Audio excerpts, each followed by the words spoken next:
Another season is underway at Fenway Park as our Red Sox break onto the field. One of sports' most versatile broadcasters, Curt Gowdy was the voice of the Red Sox for 15 years. The Red Sox give us plenty to talk about on our radio and TV networks throughout New England. Ted Williams has homered in his last time at bat in a Red Sox uniform. Hi, everybody. I'm Curt Gowdy of NBC. And NBC's Game of the Week announcer for 10 seasons. I'm Curt Gowdy of NBC. And has broadcast 13 World Series. This is one of the greatest World Series games of all time.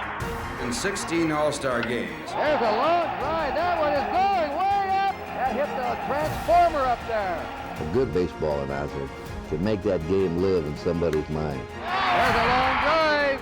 Balls it deep, deep. It is gone. He did it.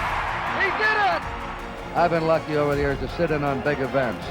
This has to be, I think, my supreme thrill in broadcasting tonight. Curt Gowdy here for NBC, thanking you all for looking in. Keep listening, keep watching. Thank you.